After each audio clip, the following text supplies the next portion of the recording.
सुनो मेहर बाबा की खामोश बानी, इसी में है सब आशिकों की कहानी। सुनो मेहर बाबा Jai Meher Baba. Hello, everyone, and welcome to the Meher Spiritual Center's virtual presentation on the new life.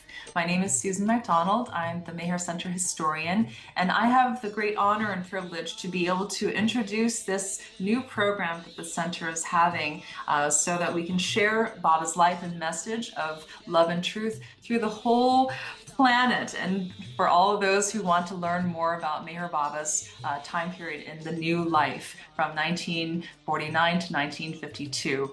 We have asked for Ward Parks to be able to share on the research that he's done with the new life. And as many of you know, he's given many talks and done different workshops to share about Baba's life and message, starting with things like God Speaks and Infinite Intelligence, Creation and Its Causes, and now also on the new life. And the way that Ward does such a great deep dive into all of these periods of Baba's life and on his cosmology and on the history of Baba's life is really remarkable, and we're very fortunate to be able to have him to be able to share about Baba's time period in the new life. So without further ado, I'd love to be able to welcome Ward Parks to this program.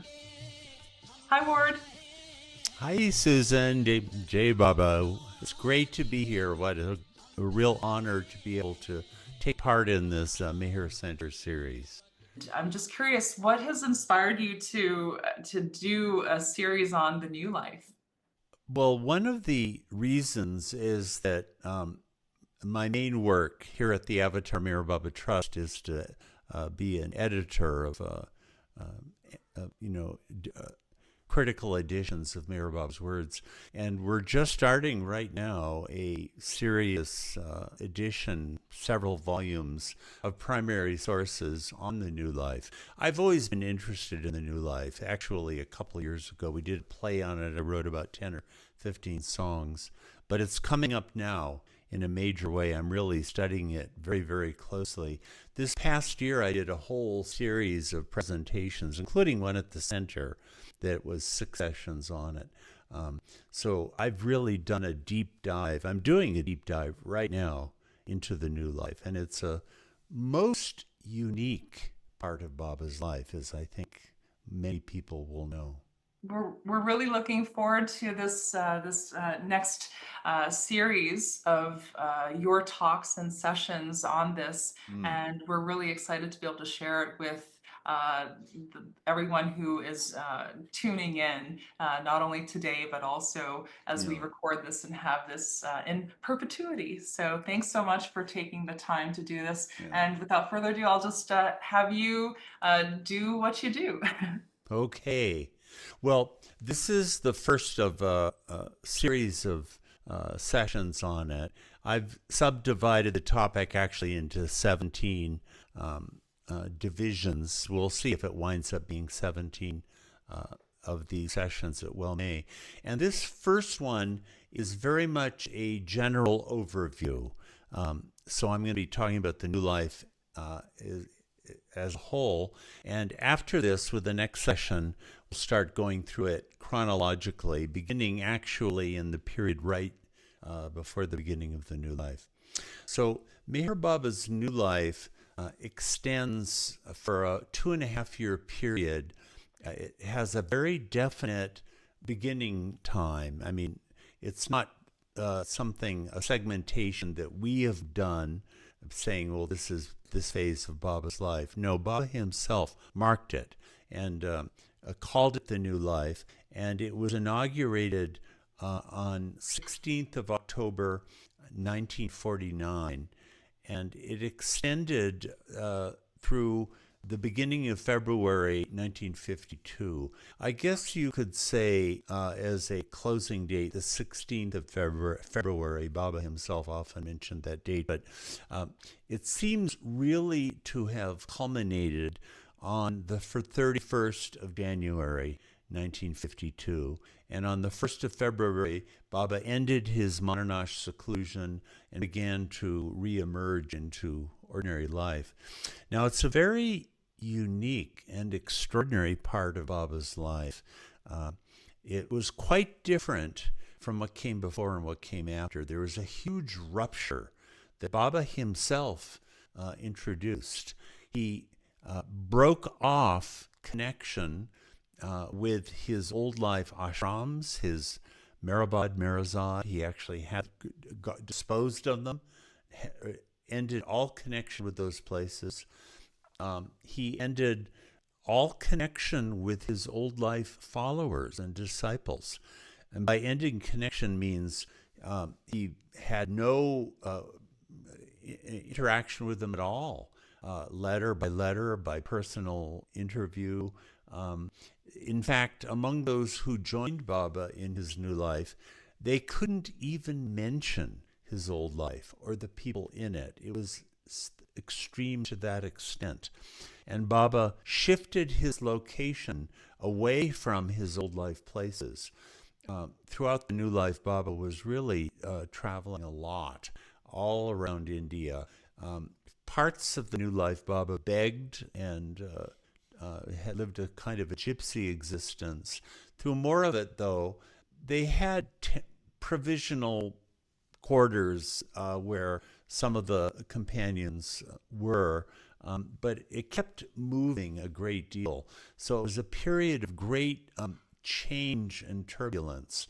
But this was the most dramatic part of it of all, I would say. And that was Baba appears to have stepped down from his God state. During the old life, you see, they didn't call it the old life during the old life. It was Meher Baba's life. But suddenly it became the old life.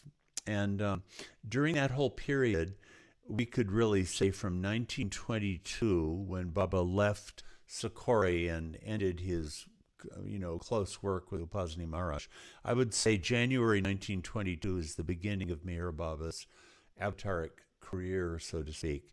Until 1949, Meher Baba had presented himself and had been approached by his followers and devotees and the general public to a large extent as a perfect master. A Sadguru would be the term, a God-realized perfect master. His close followers realized and would say among themselves that you would use the word avatar, but Baba himself had not declared himself as such. But as a perfect master or Sadguru, he was perceived and he represented himself as being God conscious, that is, experiencing unity with God. That's what was so shocking about the new life. He stepped down from that state and became an ordinary man. He clearly said so, and emphatically would not let himself be addressed or approached as a God-realized master, and would deny having any kind of special spiritual knowledge. He was an ordinary man. That was quite a shock. And I find it hard to locate in spiritual history examples of other masters who have done anything quite like that. It was not just renunciation of his places and his properties and even his personal connections. It was renunciation of his God state. And so those around him were really found it very discombobulating. And so that continued for 2.5 years, right to the end of the period that is called Manonash, which it means annihilation of the mind, which ran from October 16th, 1951 until the end of January, early February 1952, where Manonash reached its culmination and was successfully completed, as Meher Baba said. And at that stage, what he had called the new life merged into what he called life. which is an integration of the old life Meher Baba state with the new life Meher Baba state. Baba at one point characterized the old life as perfect divinity, perfect man. A Sadguru is the perfect man. The Insana Kamal would be the Sufi term for it. And he represented himself as such and was understood as such during that period. And the new life was perfect humility, ordinary man.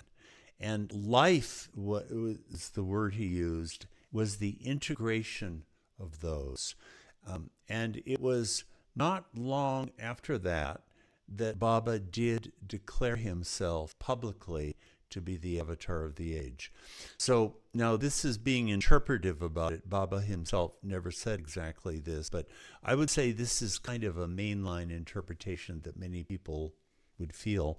I take all of this, the new life, to have been part of Meher Baba's Avataric work. And I think he wanted to change a lot of the spiritual paradigms that were associated with religion, spirituality, and even the master-disciple relationship.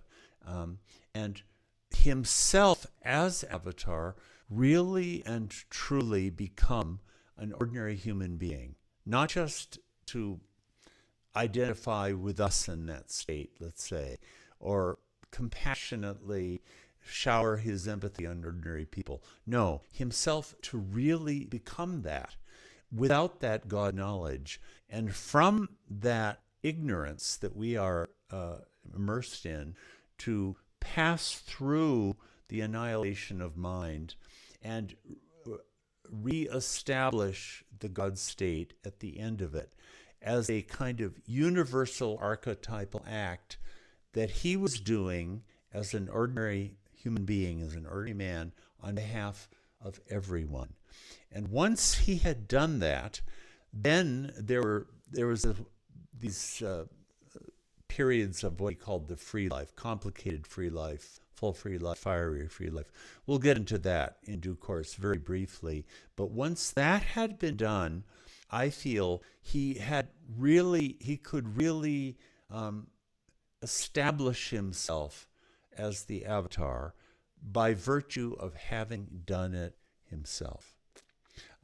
And thus in February 1954, in Hamirpur, in fact, Baba declared his avatarhood. It happened at a meeting among a very simple, illiterate, mad, ecstatic lovers of his up in Hamirpur, and in the middle of a bhajan session of rapturous singing, Baba raised his hands and dictated Avatar Meher Baba Ki Jai.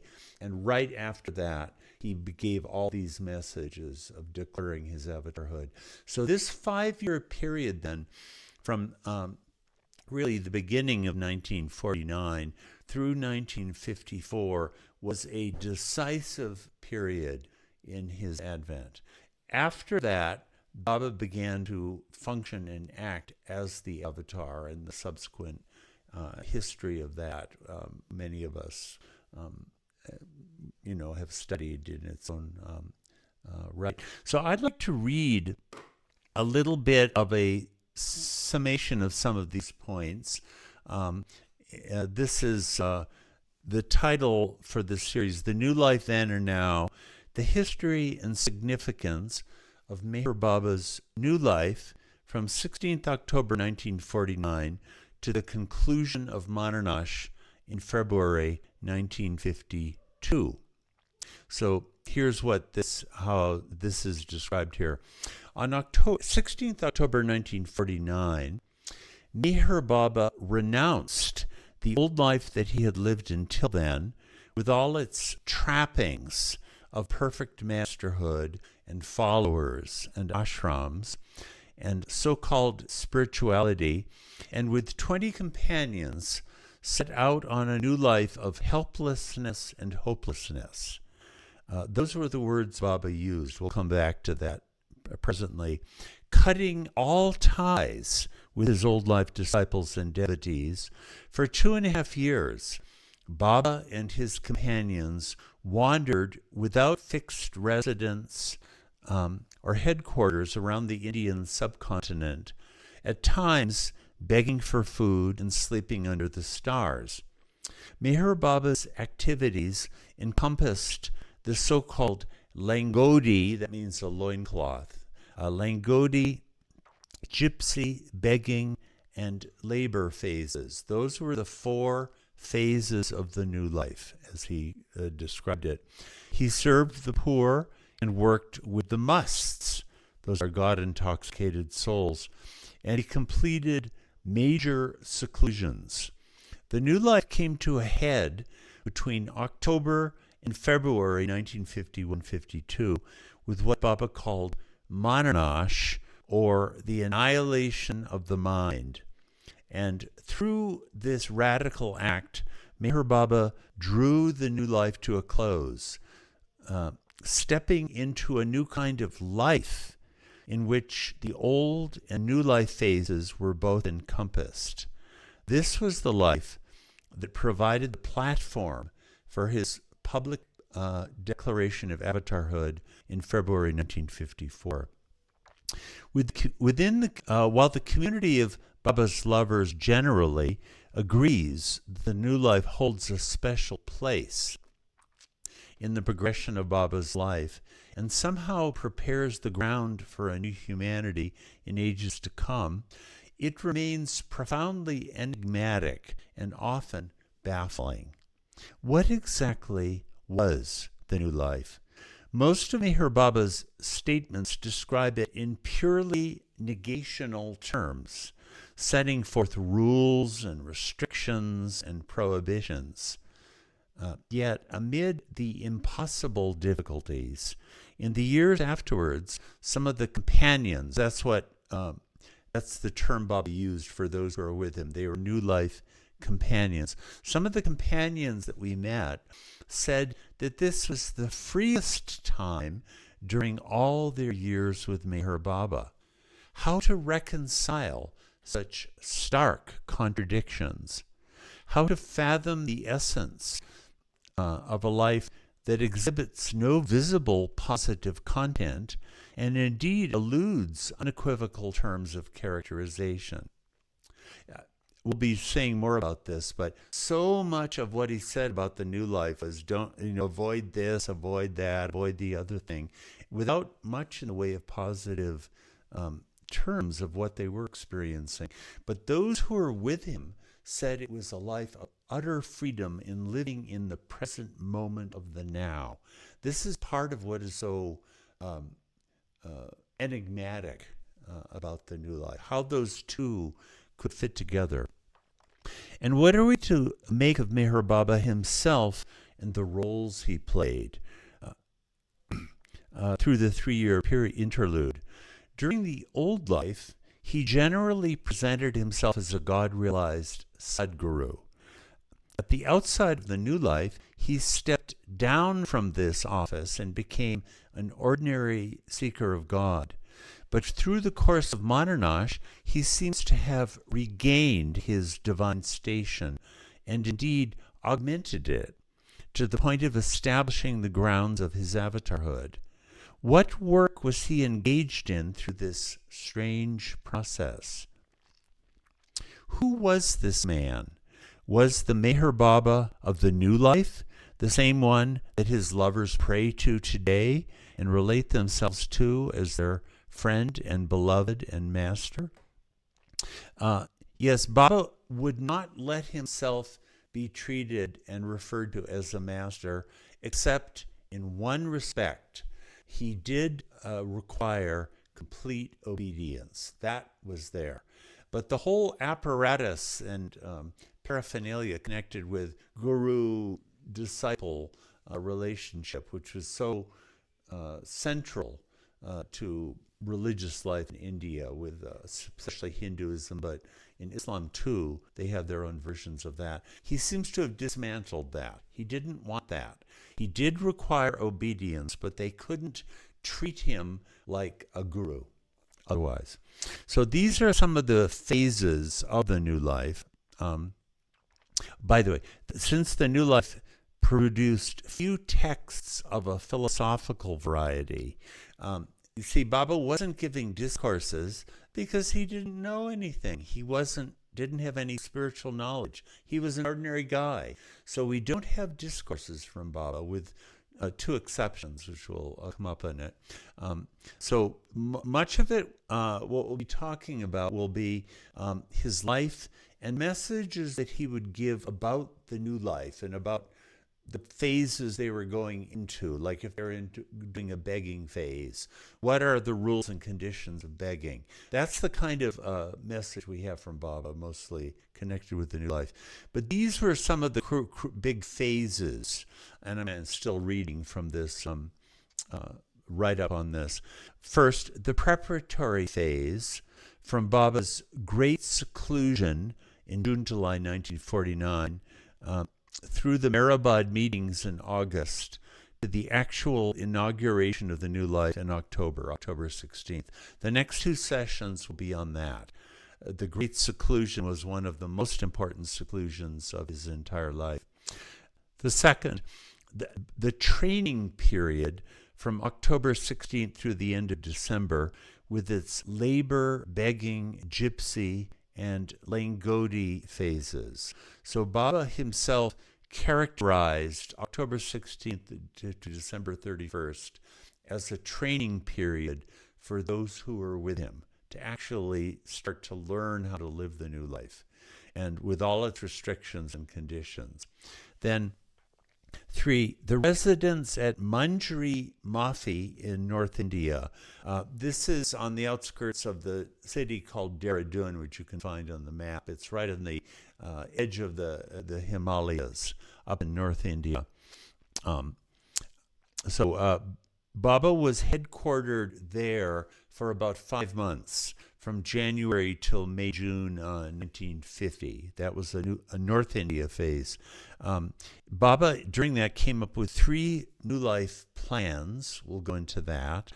There was a New Life ghee business in what Baba called the labor phase. They were producing ghee. You know what ghee is, clarified butter for cooking, trying to actually make a living.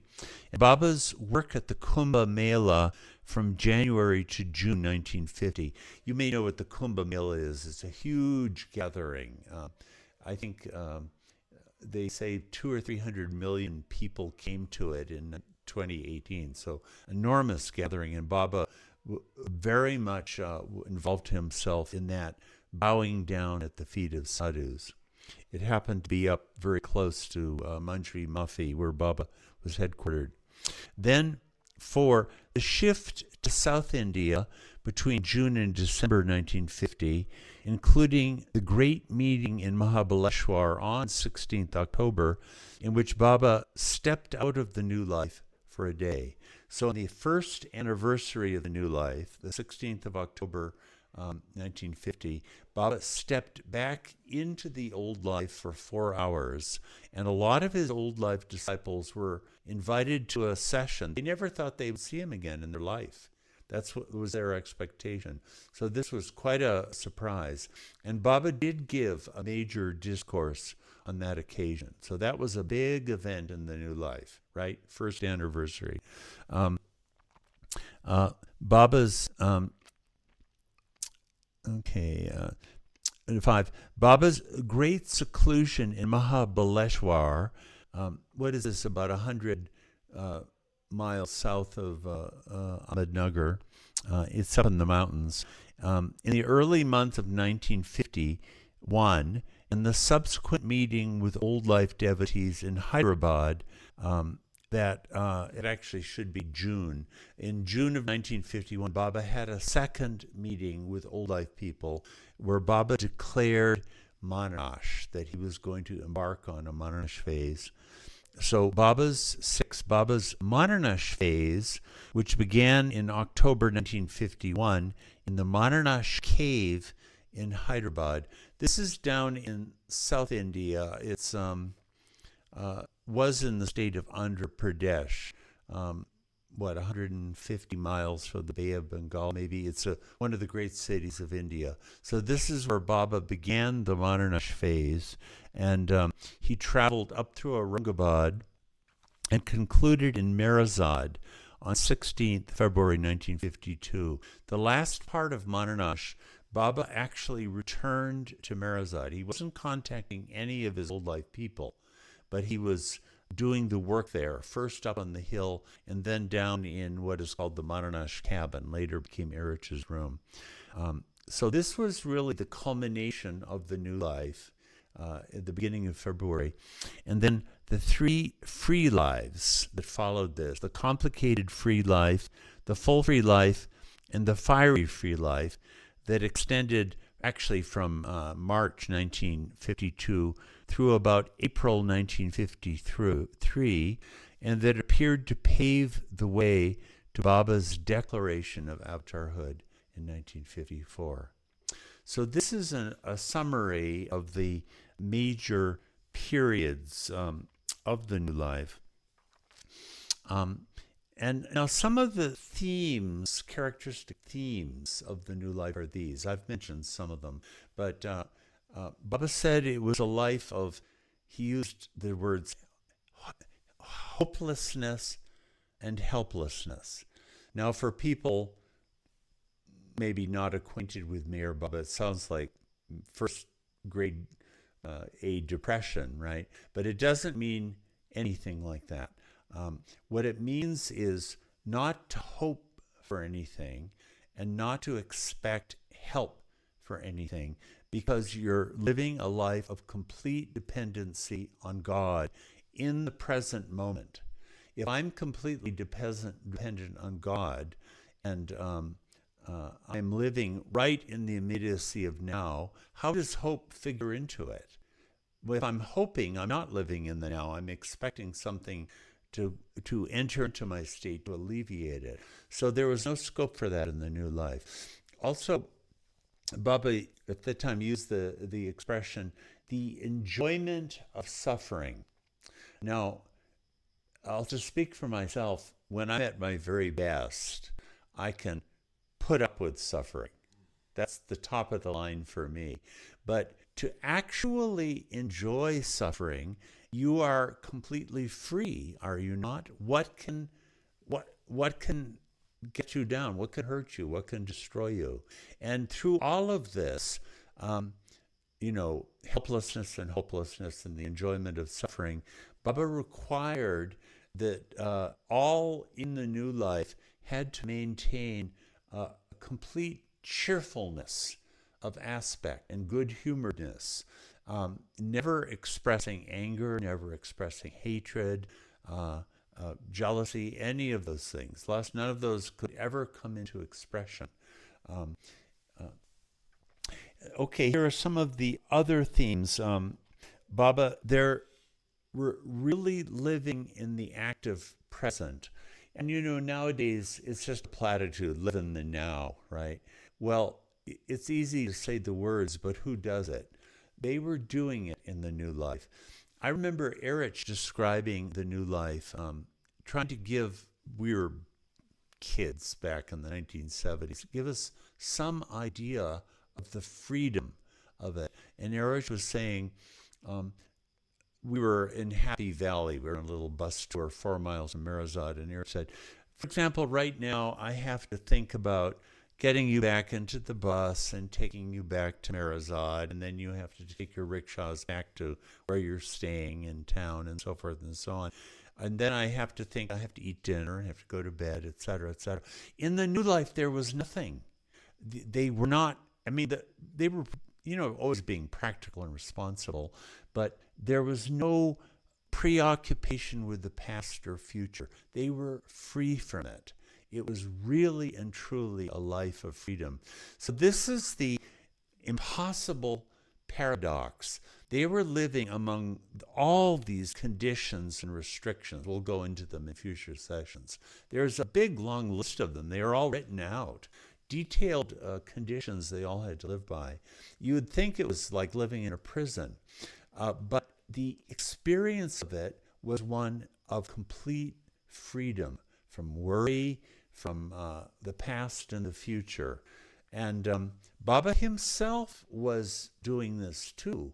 And he continually would take his companions to task for little failings in this respect. But he took himself to task also. He would, back in about April or May 1950, Baba was saying, I've managed 60% to overcome my bad habits for the old life Mir Baba state, but 40% of my bad habits are still there. And whenever he would lose his temper, for example, he required his companions to call him on it, and they would chastise him, or they might twist his ear, or in some occasions he had them kick him, or even slap him with their sandals or spit on him, even that. He didn't do that to others, but he would have them do it to him. So all of them were in the same boat during the new life. So this combination there of this framework of oaths and conditions, which very much bound how they could live,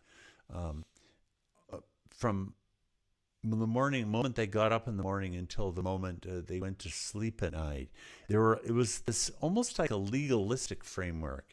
Baba would, I don't like that word legalistic, I don't know how to express that. Baba himself would say he couldn't do this because he was bound by his oath. And any violation of it would be reprimanded, and actually a violation of major conditions would result in your being kicked out of the new life. The few people who had joined him had to observe it, and if they didn't, they had to go home and leave. And it happened to several people. So this is another aspect of the new life. This contradiction. There's the abolition of the master-disciple relationship was another part of it. And the abolition of spirituality even. Baba wouldn't indulge talk about, certainly not about politics. That was absolutely prohibited. Or old life people or old life places. But he didn't want people talking about spirituality either. So I'm going to be interpretive here. Here's how I understand that. A lot of times when people get into religion and spirituality, there's a hidden agenda there. That is, I'm actually spiritually progressing. I'm getting closer to God. I'm so humble and so renouncing that I'm not asking for God for anything. But the fact is, I'm actually expecting God to give me stuff or to reward me or to appreciate all of that.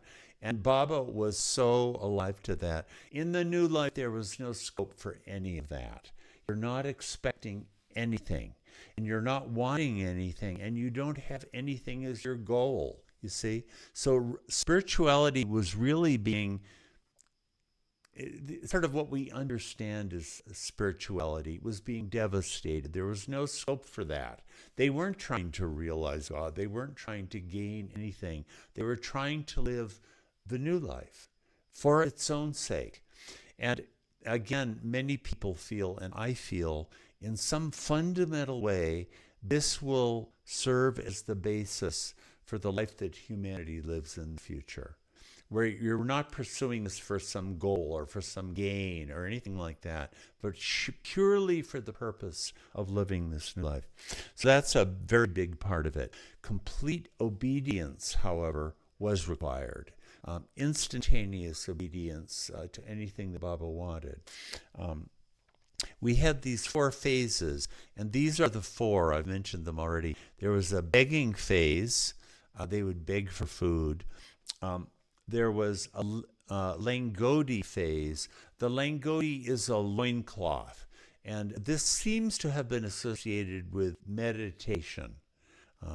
Then there was a gypsy phase where they were just wandering with a caravan without any home and would just sleep wherever they were, often under the stars.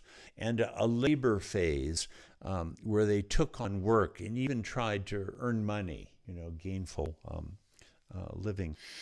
And this culmination of old life with new life. Baba characterized the old life as perfect divinity, the divine man, and the new life was perfect humility, the ordinary man.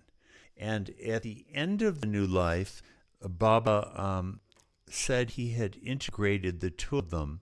And here's one of the messages that Baba gave on this subject of life. This is what the new life culminated in. So reading from the slide.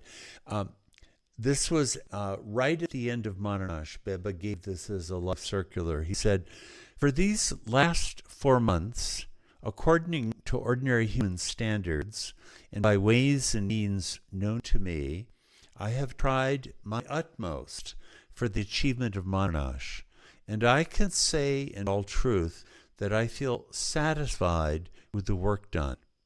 This satisfaction is due to the feeling I have of having regained my old life Meher Baba state, yet retaining my new life ordinary state. I have regained the knowledge, strength, and greatness that I had in the old life, and retained the ignorance, weaknesses, and humility of the new life. This union of the old life and new life states has given birth to life, life that is eternally old and new." So that appears to have been the culmination of the new life. And as I say, it was not long after that that Baba declared his avatarhood publicly. So now here are some just a few images, some photos that there are very few photos of Baba in the new life, but here are some of them. This is up in Benares, Varanasi, in November 1949. Baba with Adi Kearani, and behind him is another companion, Baba Das is his name, begging. This is actually the second day of their begging in Benares at the home of Dr. Nath was his name. We'll get to that in due course. This is up in Dehradun, Baba begging again at the home of Keki Nalavala. Nashwan Ansar will be known to many here. He's the editor of the Globe. This was his father, his home. Nashwan was probably there at the time as a little kid.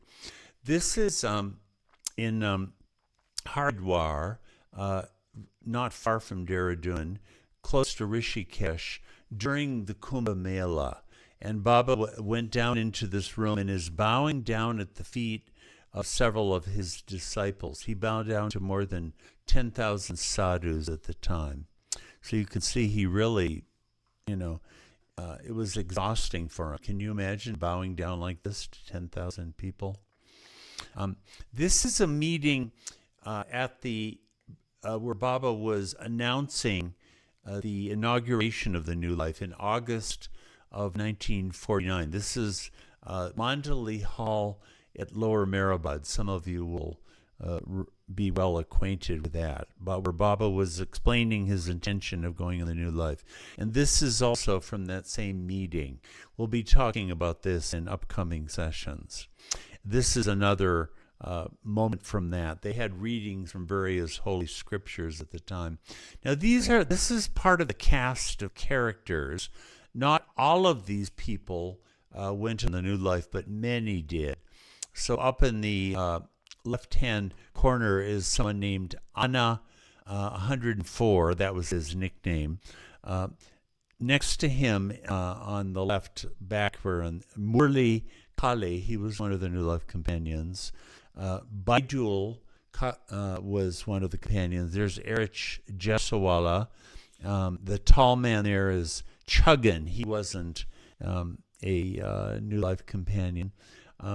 Minu Karas wasn't on the New Life, although he almost joined in the Manonash period. And on the far right in the back is Adi Kearani. There were a total of 20 companions at the start of the New Life, so we'll see a lot of them here. On the sitting down in the next row, on the left is Faram Working Boxwala, who wasn't a New Life companion but took detailed notes about the meetings at Mehrabad. Dr. Nilu is next to him. He was New Life companion. Next is Jal Baba's brother, who wasn't a New Life companion, but came to a number of events during the New Life as it happened. Kakabaria is New Life. He managed the accounts and did the cooking. This next is Baba's brother Adi and Gustaji, who was one of Baba's oldest disciples, a New Life companion. And of course, you see Baba sitting there on the far right. On the lowest row is Sidhu, an old disciple. And then we have Ramju Abdullah. When Baba started the New Life, there are three categories. They called the Yes Wallas, the No Wallas, and the Arrangement Wallas. And we'll say much more about that. He was one of the Arrangement Wallas. And Savak Kotwal and then Baba Das on the right at the bottom was one of the New Life companions. And this is actually part of the same photograph, cut into two pieces. On the far left standing is Pendu, who was New Life companion, one of the four who was with Baba until the very end. Then someone named Sailor, given that nickname. The tall Westerner there is William Donkin. He was the only Westerner on the New Life. He was Britisher. Padre, who wasn't on the New Life, even though he wound up doing a lot for the New Life. Kalamama and someone named Datu Mehendargi. All of these people we could talk about a lot. I'm just introducing the major cast of characters here. Sitting, Dr. Ghani, New Life companion, he kept the New Life diary in the first 4 months. And then we have three of the Arrangement Wallas sitting in the middle here. Nariman, Sarosh, and Merji.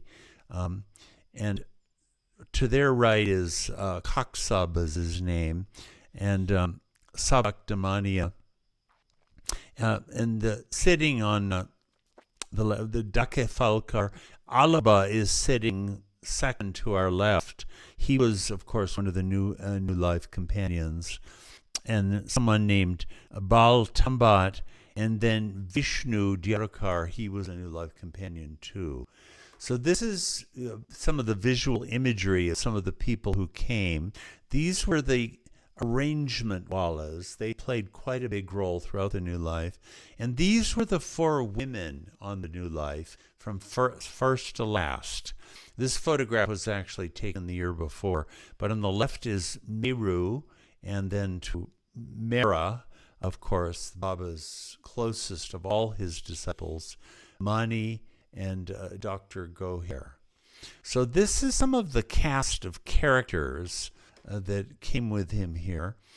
In this most recent book just published, Tales from the New Life, which I'll be showing you in a second, there's an appendix where all these names are listed. You can see them all here. These are the 20 who set out with Meher Baba at the very beginning of the New Life. Now, here are some of the, let me read some of the great messages connected with the New Life to give a sense of them. Baba, as I say, did not really give discourses during the New Life, with just two exceptions to that. But most of what Baba would say was addressed to his companions, actually, about the New Life. But here's a very general statement about the New Life, and it's very famous. So I'm going to read it here. This is what it looked like when it was originally published, by the way. This is from the original New Life circular. But I'll read it from this other copy, which is easier to read. Baba said, this was March 10th, 1950. This message was given. Although the New Life has emerged from me, I am not at all bound by it. Plans 1, 2, and 3 of the New Life, with their 4 phases of labor, begging, gypsy, and Lingoti life, will function as long as I'm physically alive. And this is where the famous message really starts. Baba said, "But this new life is endless. Even after my physical death, it will be kept alive by those who live the life of complete renunciation of falsehoods, lies, hatred, anger, greed, and lust, and who, to accomplish all this, do no lustful actions, do no harm to anyone, do no backbiting, do not seek material possessions or power, who accept no homage, neither covet honor nor shun disgrace, and fear no one and nothing, by those who rely wholly and solely on God, and who love God purely for the sake of loving, who believe in the lovers of God and in the reality of manifestation, and yet do not expect any spiritual or material reward, who do not let go the hand of truth, and who, without being upset by calamities, bravely and wholeheartedly face all hardships with 100% cheerfulness and give no importance to caste, creed, and religious ceremonies. This new life will live by itself eternally, even if there is no one to live it." One of the great sentences of all time, in my opinion. So this is one of the classic, probably the best known of all Baba's statements of the new life. And once again, I mentioned earlier, if you read it, almost all of the terms of it are, I even don't even like to use the word, but they're negative. You don't do this and you don't do that. And I feel that these messages about the new life never really describe the new life itself. What they describe is the framework that makes the new life possible. And what the new life itself really was is cannot be said in words and has to be lived. That's what I think about it. That's one of the classic messages. And I've always liked this particular little jingle that Baba dictated during the early training period, just 3 lines. It's actually quite funny. It's kind of untranslatable. Naman, who's here, will understand what it means. You have to know Hindi to know it, but I'll read it in the Hindi first. You can read it there. Old life guzari kaisi kaisi. Aj bhi guzari jaisi vaisi. Kal ke guzarne ki aisi taisi. Now, it's kind of ridiculous. It's sort of nonsense. So it's I don't even know how to translate it, but the old life passed away, kaisi kaisi, like this, like that. The ajbi guzari, today too passes away. Jaisi vaisi, how do you translate jaisi vaisi? Somehow, some way. And kal ke guzarne ki aisi taisi, tomorrow will pass away. Who cares or who knows? It's sort of like, do you get the spirit of it? It's funny. I'll read it again because it's rhyming, you know. Old life guzari kaisi kaisi. Aj bhi guzari jaisi vaisi. Kal ke guzarne ki aisi taisi. In other words, who cares? Past, present, and future. But it's not being irresponsible. That's not the point. It's that we're free from it. Whatever happens, it happens. This really does, I think, capture something very fundamental about the new life. I don't know, you have to know the language. It's funny. It's actually quite comic in its own way. But they would recite this every day for a while. It's quite delightful. It is funny. It's really quite funny. But it captures something deep. In other words, we're not bound by this. This does not tie us. We're free. Something essential. And this we won't have time to read this in its entirety now. We'll get to it later. But this is the original Song of the New Life. This is the translation of it. And here's the Hindustani original. I'm saying Hindustani. It's kind of Urdu. It's kind of Hindi. It's a blend of these. We'll conclude actually by hearing a little bit of this sung. It was composed under Baba's directive by Dr. Ghani, was his name, one of the New Life companions. Baba liked it very much, and they were singing it every day for quite a long time. I would say it's one of the absolute classic statements of the New Life. And this is the original, actually, that was published in November 1949. Baba had it published and sent out all over the place to his old life followers. He had no connection with them, but he did have them, he did send this to them. So I'll read just a quatrain or so. The translation was done by Dr. Ghani himself. Listen to the silent words of Meher Baba. The life story of all lovers of God is based on the practice of these words. If you are serious about living this new life, then wholeheartedly renounce this ephemeral existence. We have taken to this life in which we rely only on God. In this, our will to do or die is strengthened by the oath taken. We are merrily singing the song of hopelessness. We are inviting all calamities and difficulties. We're not just putting up with them, we're inviting them. Let them come. We welcome them. Okay, I won't read the whole thing because it would take more time than we really have for it today. Now, here are some of I just want to introduce some of the major sources of the New Life. This is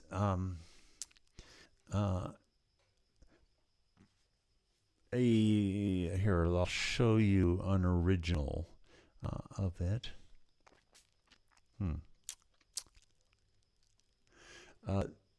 Is it showing there on the New Life Circular? This is an original published at the time. Baba had broken all connection with his old life followers, except this. He would issue circulars from time to time, and these would get sent out to some of his old life followers. He wouldn't talk with them. They wouldn't communicate. They couldn't send him telegrams or letters, but they would read these circulars.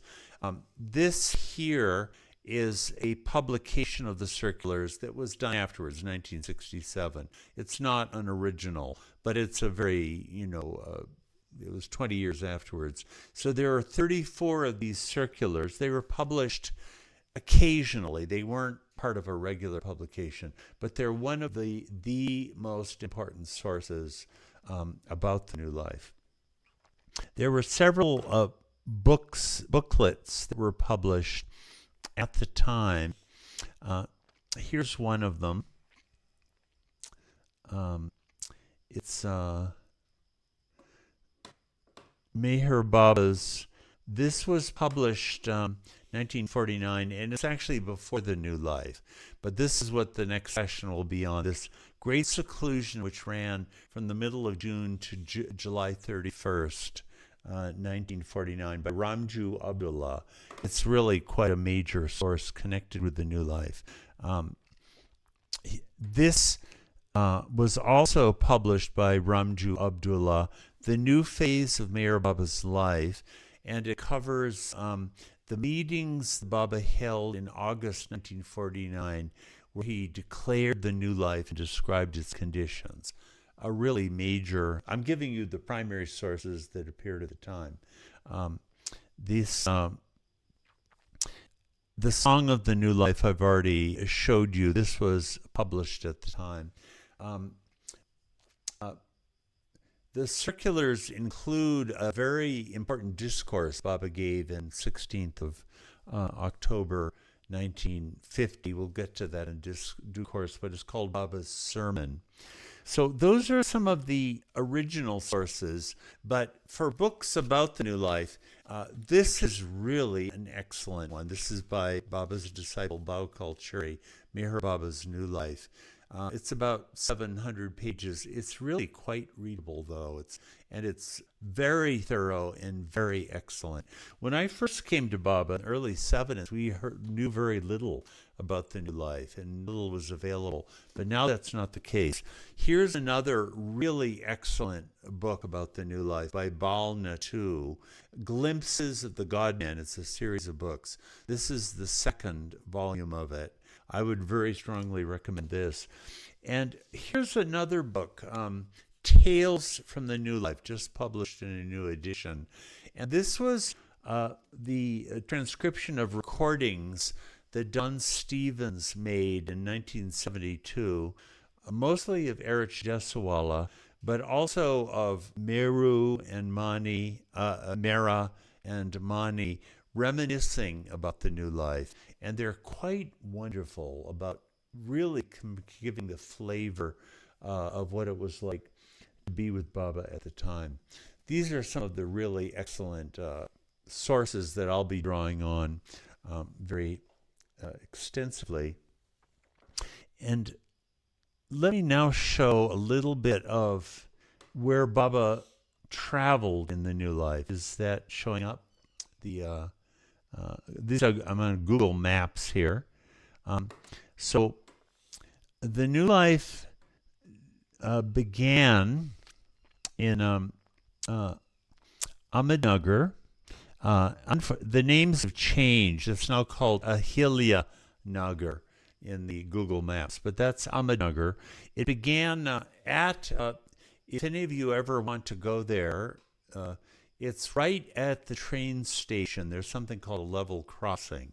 They all met there early in the morning on October 16th, 1949, and they walked for about 40 miles or so, and then took a train down to here. I don't know if you can see this. Belagavi. That's the name now given to Belgaum. And this is where the training period began. A little hut there. There are all these stories about it. After 3 or 4 weeks, in early November, they traveled by train all the way up to Varanasi. Let me see if I can. Where's Varanasi anyway? It's right on the edge of. Oh gosh, I'm not finding it right off the bat. On the Ganges. Oh, here it is. No, let me do a little search and I'll find it that way. It's called Benares, also. Yeah, here we are. Here's Varanasi. A very holy city. And there Baba began the begging phase of the New Life. So this is up in North India now, right? And from Varanasi, they went to an adjoining town, Sarnath, connected with Buddha. And then they began the gypsy life, where they traveled all the way up to Dehradun. Can you see it up here on the edge of the Himalayas? And for about 6 months, Baba was stationed in that area. If you see not far from Dehradun, 30 miles or so, you see Rishikesh. That's a very famous city with lots of ashrams. And here, a little below it, is Hardwar down the Ganges. Well, the Kumbh Mela happened there that year. So a lot of Baba's work at that period was connected with the Kumbh Mela. In May of 1950, Baba shifted down to Delhi for about 3 weeks. And that's where they started what's called the New Life ghee business, where they were trying to make a business. There was a business failure because all the ghee in the market was adulterated, and they were producing real ghee. So they went out of business very quickly. after that, Baba moved south in June down to this town here. You see Satara. And Baba was stationed in Satara from June to maybe early September. And at this juncture, Baba shifted up to Mahabaleshwar, if you can see Mahabaleshwar here. It's up in the mountains, about 4,000 or 5,000 feet. And this is where Baba had this meeting with his old life followers. For about 8 or 9 months, a lot of the people were stationed there. The women stayed there throughout this whole period. But Baba himself then, from October, went on this phase of working with the poor and musts. And he traveled all the way up to Nepal, way up here, right? You see Nepal, Kathmandu, working with poor people in musts.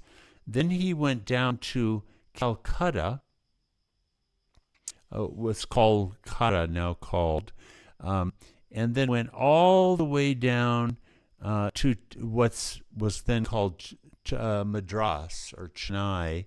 Did a lot of work down in that area. He was traveling with train with just a few people, looking for musts and poor people, and then shifted up into Maharashtra and did a lot of work in cities there, Pune and Bombay. And then he went, so I'm giving you a sense of the chronology and the maps, the travels there. You can see how much he moved around. In February, Baba was back in Mahabaleshwar, and up in the mountains there. And it's right up here in this area, if you can see. There, Mahabaleshwar just popped up onto my screen again. And Baba embarked on what was called the 100-day seclusion from early February until May 1950. This isn't a seclusion that's very well known among Baba lovers, but it's one of the most important of Baba's entire life. And it was absolutely devastating. I mean, these seclusions really took it out of Baba. He would come out of them quite a wreck. And at the end of this, Baba indicated that he was going to take a God-determined step. That was the phrase he was using. He didn't yet explain or even know what it was.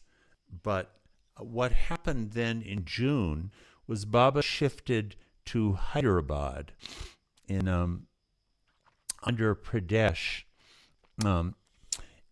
Here's Hyderabad here. It was Andhra then. It's now the state of Telangana. And Baba had a meeting at the end of June 1950 where he invited for a second time a lot of his old life followers, about 70 of them. And the purpose of it was Baba was going to declare his intention of taking on the work of Manonash. And the people were there to be witnesses to this declaration of his. And this is where he began to explain what Manonash was. Baba gave a major discourse on that occasion, actually, about Manonash and sanskaras and the paths to God.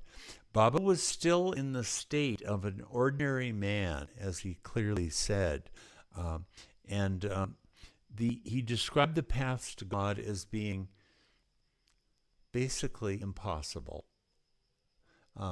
And this is me being interpretive. I feel as an Avataric act, he had to really take on this central task, which was the universal annihilation of the mind, which is what Manonash was. That's what I feel it really meant. And so the Manonash period began there in October, and Baba then traveled up to Aurangabad. It's called something else, whatever this is. But this is Aurangabad, was called Aurangabad then, if you can see. What is it? Chhatrapati Sambhaji Nagar. Sambhaji Nagar, okay. So that's and he worked in that area. By the way, it was during this time that Baba gave what's known now as the prayer of repentance. So when he gave the prayer of repentance, he was an ordinary man repenting for his weaknesses and sins, which he experienced as we do. And from there, he went in late November down, you see it's called Ahilya Nagar, but this is Ahmednagar. And you see here Pimpalgaon Malvi, it comes up on the map. That's where Mirzad is. And Baba began his Manonash work at Mirzad up on the Seclusion hill where two cabins were. But then they shifted the cabins down to Mirzad, but it was completely screened off. No one could go to see Baba at the time. And he brought it to its culmination on January 31st, 1952. There's so much to say about Manonash. It was one of the most important phases of Meher Baba's entire life. I think everyone would agree with that. And they were having Dunis at that time.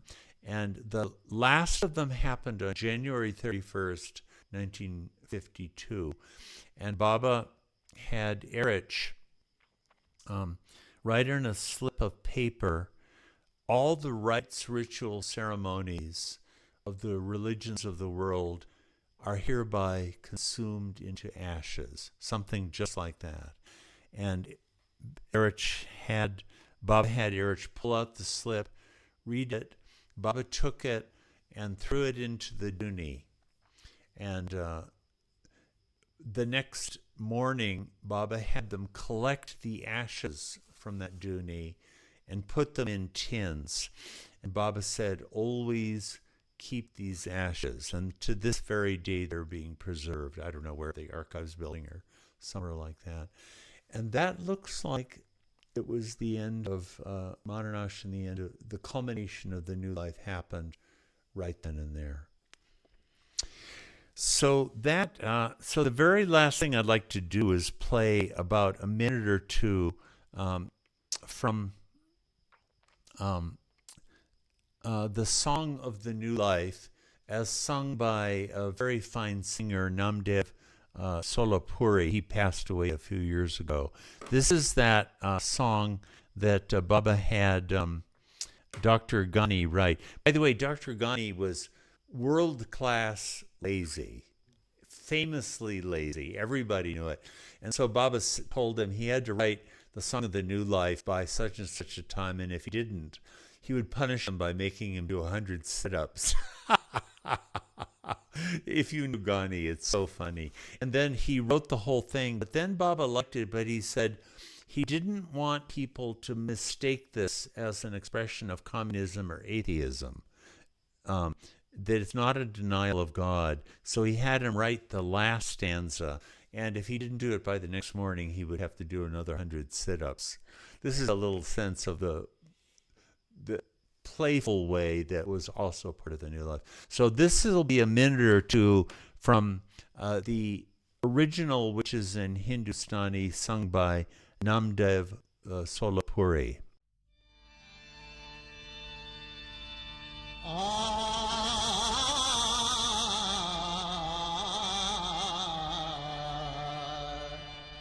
सुनो मेहर बाबा की खामोश बानी, इसी में है सब आशिकों की कहानी। सुनो मेहर बाबा की।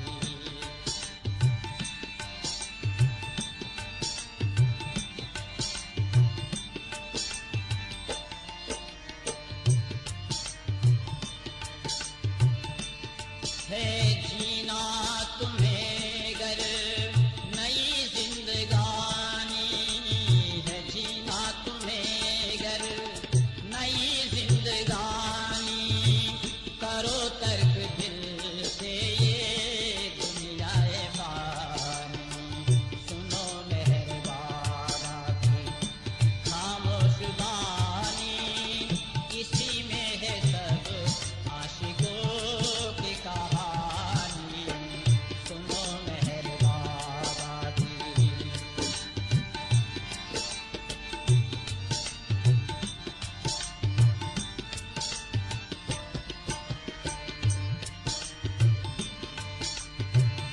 खुदा के भरोसे पे हम जा रहे हैं, खुदा के भरोसे पे हम जा रहे हैं, कसम से इरादों को गरमा रहे हैं।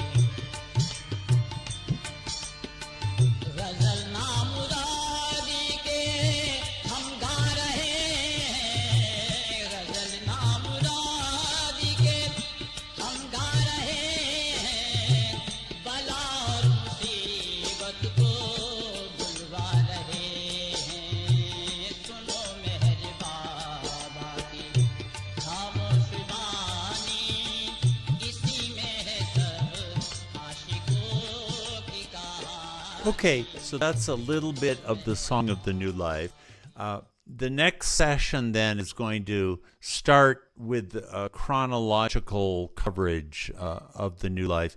By the way, there's going to be a listing of the topics of all the different sessions accessible somewhere.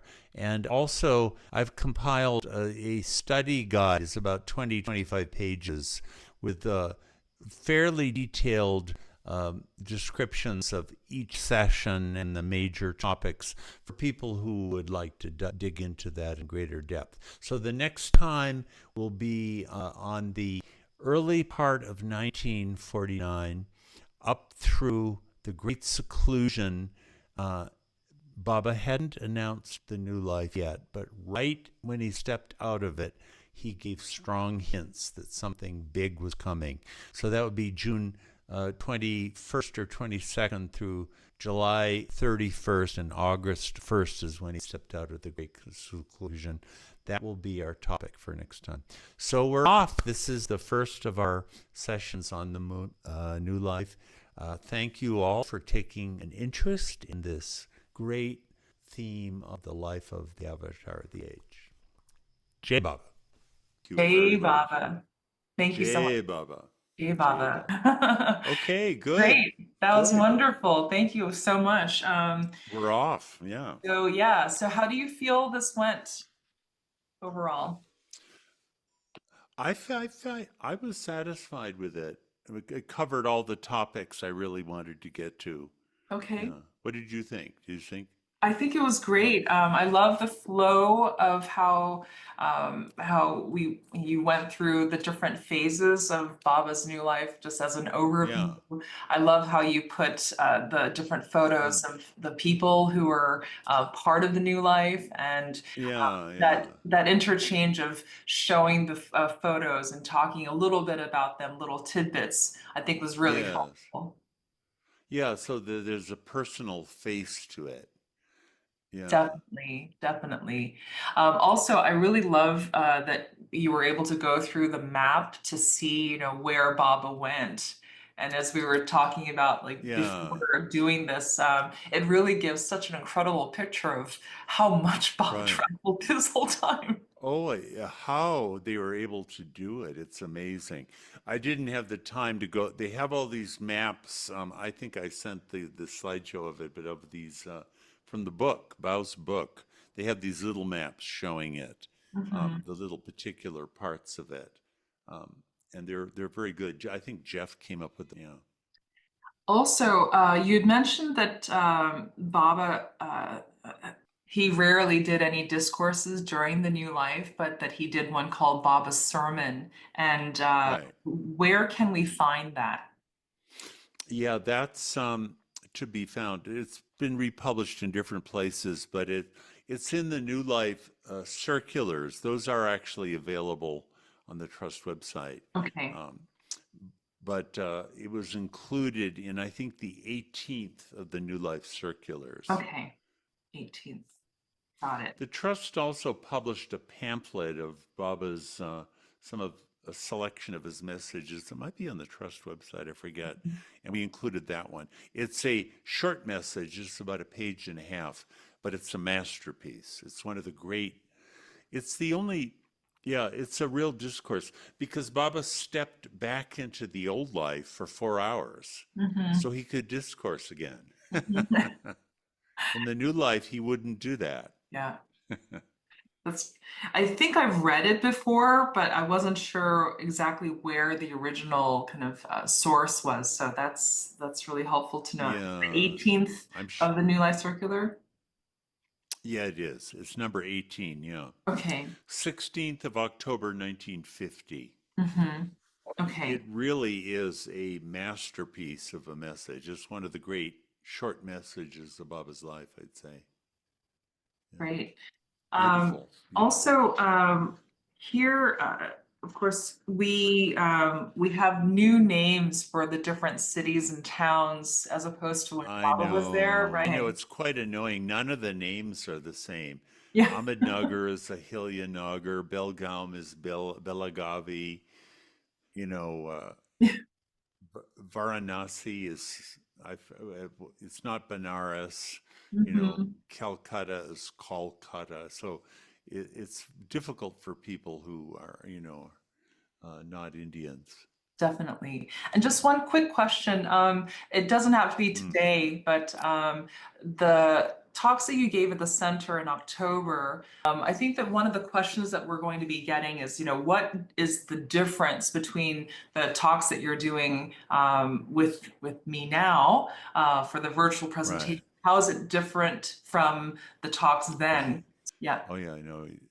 A much deeper dive. Yeah. Okay. Fantastic. Good. Thank you so much, Susan, Thank for you all too.